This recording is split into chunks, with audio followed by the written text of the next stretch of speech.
asxaabta qaaliga oo in salaamna maanta waxaan ciyaarnaa ciyaar saaxiibtinimo aan ku sii dhaweeyno saaxiibkay naga tagaya aan ku sii sabatinayno waxaan leeyahay goor gaaban hadalkeed gaaban sakariye Sudeys iyo qaybtii warbaahinta nala ciyaarayo rag ee aan halkan ka sheegayn laakiin ciyaarta la isku arkayaa aan leeyahay horta fard aad iyo aad u maasin sida qurux badan aad adigu safarka magaraanka kala sii qayb qaadanaysaan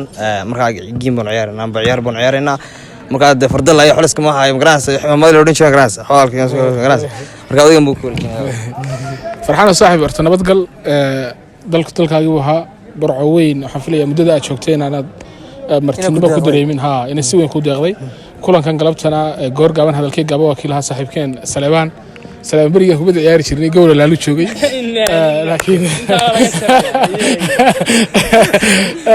waqtiga markaa soo gaarsiiyay saaxiibkeen Jabaal oo yaban la ciyaarana marka saaxiibyaal loo soo duceeyaa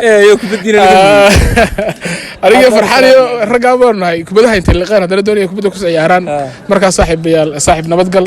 aad baan ku faraxsanahay inaan kulanno oo waliba ku sagootino kulankan oo kulan adiga qiimo gaar ah ku leh annagana noole saaxiib si weyn baan ku sagootinayna farxaanow waxaan ku leeyahay walaal nabadgal Allah safarkaaga ku fudeediyo insha Allah taala adigoo nabad qabana noo soo noqo kulanka galabtana waxaan leeyahay Sakariye Sudeys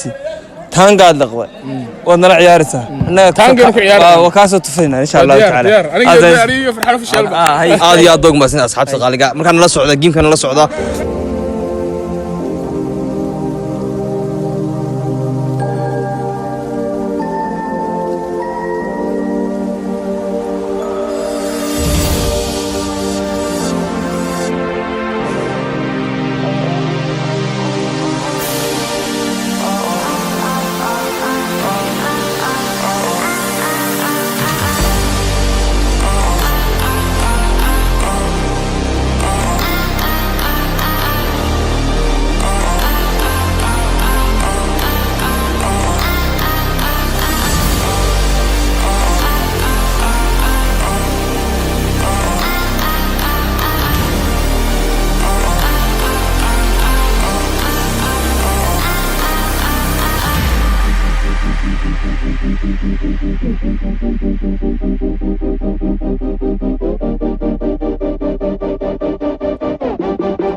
asxaabtii qaaliga waxa ciyaar xamaasad man ciyaarnay salmookii maanta una faataa bisleynay